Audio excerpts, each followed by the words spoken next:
Hi again, folks. Ariel here with the third in this series on easy ways to downsize and reduce your stuff, whether you are trying to fit in a smaller space or if you simply want less stuff in your life to take care of for whatever reason, no matter how much space you have. The first video was on things in your kitchen, the second one was on clothing, and now I'm going to talk about furniture and furnishings. So one of the things that you may not be aware of is a lot of the, like they've done studies where air in inside homes often is like 10 times more toxic to breathe than the outside air, and in some places we've got not very clean air outside anymore either, sadly, and so that's not very good. If it's in the buildings where we're spending a lot of time, for most people is even worse than the outside. So one of the that comes from a lot of different chemical uses in most people's lives, but one of the things that comes from is often their furniture. Now, this couch I built myself, well, with some assistance from a friend, but it's built in here and it stores all kinds of things under here. But I made the cushions myself, got a like non-toxic latex foam and cotton fabric, and so the covers, they've got little zippers underneath there, if you can see that, so I can take the covers off and wash them. But most couches and chairs, like a soft lazy boy style chair, anything that's cushiony and soft like that, often is made with, there's a lot of chemicals used in making the stuffing, whatever that is, the foam and such inside it, and then in the coverings, and then most of them are still made with fire retardants, which you may think sounds like a good idea, but kind of the history on that a little bit is back when lots and lots of people still smoked. Thankfully, a lot of people don't anymore. I know some people do. There was a lot of accidental house fires, or at least some accidental house fires from people like falling asleep with a cigarette in their mouth on the couch. It would light the couch, the house would burn down, that kind of thing. So there was some push to get cigarette makers to make cigarettes that self-extinguish, so we quit burning down people's houses and potentially killing people. They figured out a way to do that, and again, I'm not a doctor, this stuff's all out there, go do your own research, but people didn't like the taste, and so the cigarette companies said, well, instead of changing our cigarettes, how about you change the furniture? So they went to the furniture manufacturers and said, why don't you just put fire retardants in your furniture?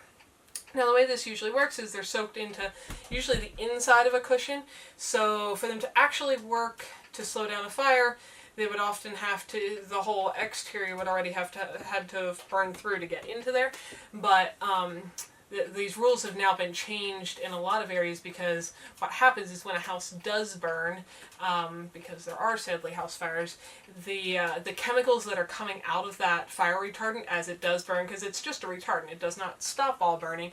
So when a whole house is burning and the couches and stuff are burning, the fumes coming out there have sickened and killed a lot of firefighters, sadly, as they go into houses to try to put out fires and save people and their pets and stuff. And so I think California was actually one of the first places that changed the law and said, okay, you don't have to have fire retardants. There still are in most, if you go buy a new piece of soft, cushy furniture, they are still in most of it, probably unless you specifically find one that says it's not.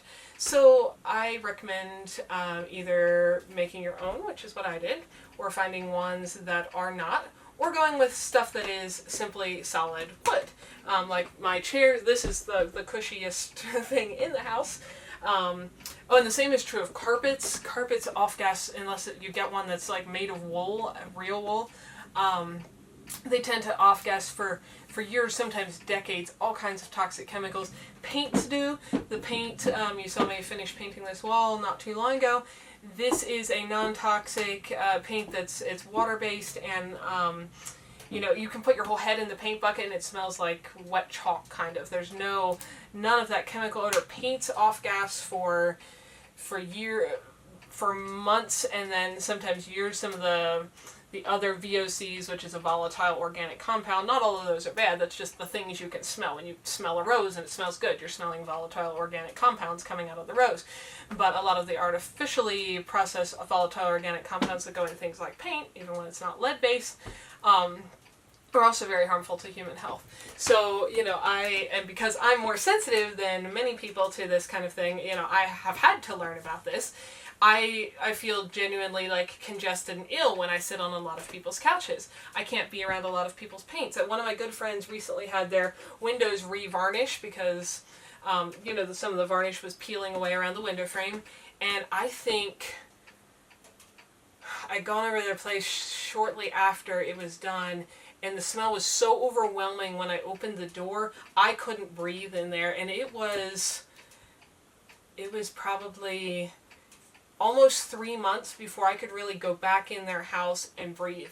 And they spent most of that 3 months running a fairly expensive air filter, using charcoal around the windows to try to soak it up, and so on. And what was a little bit sad to me is they'd even called the contractor who had varnished their windows and said, what else can we do about this? Isn't this poisonous? And they're not as sensitive to it as I am, which is fortunate for them. But the contractor's like, oh no, there's no issues at all. And the gentleman, I feel bad for him because this is what he does for a living, but he is currently dying of cancer. And that's really sad because a lot of these things do disrupt, again, I'm not a doctor, look this stuff up, but they do disrupt what is going on and in your cells and how they're supposed to work. And when those things get disrupted enough times, over time that develops into things like cancer. And we have an explosion of cancers in this country, which is incredibly sad. And so, since there are going to be things in our lives we probably can't avoid at this point, being in the current modern world, I try to avoid everything I can, and especially make my home a very safe place to be. So everything is natural wood, non-toxic paint. My floor is cork, which is a natural fiber. Wood is good, any of those things.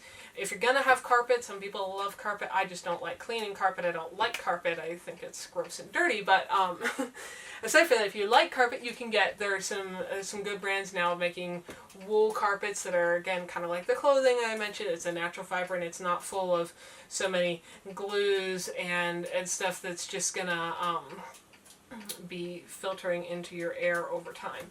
So that's one area where I don't necessarily recommend getting secondhand stuff. I've got most of my furniture in my entire life secondhand, but I try to stick with hardwoods, like an actual wooden chair or a wooden table or something like that, not a cushy, comfy couch or something like that, because.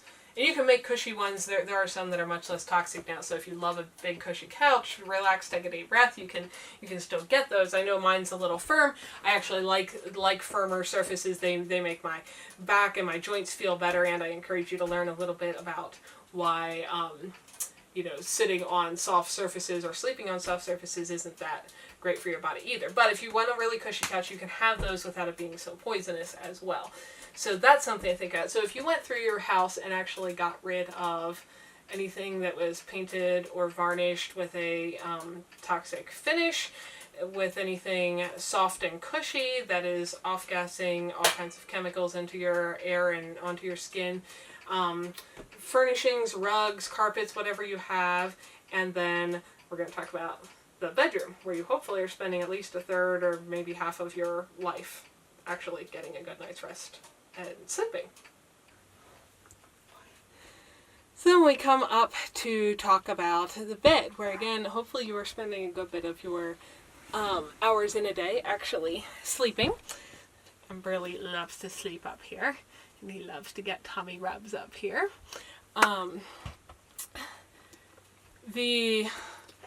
This is probably actually the quickest place you can make a big change in things, because this is one of the places where you're going to spend the most time and have the most stuff against your skin. Back to the materials, you're going to be sensing a theme here. If you have sheets that are not actually cotton or possibly wool, not sure if I've ever seen wool sheets, that would be pretty warm, but cotton, then I would put that in my downsize pile. My bed is cotton sheets, then a cotton blanket, then actually a down comforter, which is kind of buried under here, with a cotton cover duvet thingy, and then this old carriage robe, which is a solid wool backing and an actual fur on the other side. Pillows, Again, all these things add to the like chemical soup inside your house. So the pillow is a cotton cover on top of a actual down filling, not any kind of synthetic plastic, foam, any of that in the pillow I sleep on. The mattress itself is a thin latex foam mat, and again, you can get a much cushier one. There's some good organic, and again, mattresses are a place where there tends to be a lot of fire retardants that you're just inhaling and absorbing all through the night, every night, which is scary. But there are quite a few companies that make some good.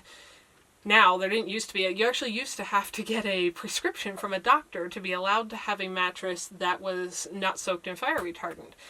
Thankfully, those rules have changed. It's now available, and there are a bunch of companies that make non-toxic, organic, environmentally safe for your body mattresses. And some of them are big and cushy. Again, I like the thin ones. My back feels better. My joints feel better. I've got all kinds of friends who have learned about this. I've got friends who sleep on the floor on, I don't know how it's properly pronounced, but like tatusami, like a Japanese floor mat. This is a little bit thicker than that. There are all kinds of benefits to that, but that's not really what this video is about. This video, I am talking about just ways to downsize stuff. So if you have any blankets that are that thick, plush, fleecy stuff, that's plastic. Another way you can tell, and again, blankets kind of like, or sheets kind of like the clothing, if you don't know what it is, you can probably find a seam or an edge, cut a little tiny sliver off, and burn it. If it melts, it's plastic base. If it just turns to powdery ash, it is more likely some kind of natural fiber. So if you've got any of those blankets and throws and cushions and sheets and stuff that are more plasticky, that's very simple to downsize. I would want none of those in my house at all. And definitely not up against my skin, and not in the place where I'm going to spend many, many consecutive hours actually sleeping. So that is some thoughts about the furniture and furnishings that you may want to be aware of. And again, it goes back to these... the thing that, to me, there's no downside at all to this. You get rid of things that are bad for your health, so you feel better. It often costs less money because you can get, nice cotton blankets like this. Again, I find them in thrift stores all of the time. Bring them home, wash them good a couple times, and I've been using them for years. So it's not expensive, and then you will have, again, helped yourself further decide what to eliminate if you're struggling with how do I downsize this massive stuff, because either I want to be able to fit in a tiny house, or I want to just have less stuff to take care of in my life, or whatever your motivation for wanting to figure out how to downsize is. And this stuff is a big enough deal to me that I don't even know if all of my friends know this, but usually if I do spend overnight or more at somebody else's house, I actually take my own mat, my own bedding, my own pillow, into other categories, my own water, because I really don't tolerate drinking like chlorinated at most city water systems very well, and so on. So that's kind of a big deal for me to go somewhere else, because again, I try to because I can't control every single thing going on in the greater environment. I want to at least make my house a very safe place for my body to relax and rest and be able to do its, especially when sleeping, to be able to do its repairing and rebuilding and self-care, and not be constantly overwhelmed with yet more toxins just being loaded into it that it doesn't have time to deal with any of it. So that hopefully gives you some ideas if you're trying to figure out how to downsize or reduce your amount of physical stuff. Thanks for watching, folks. If you're interested in more info on my off-grid tiny house life, check out some of my other videos here. And if you like what you're seeing, click the little picture of my house to subscribe, and then hit the little bell so YouTube actually notifies you every time there's a new video available. See y'all next time.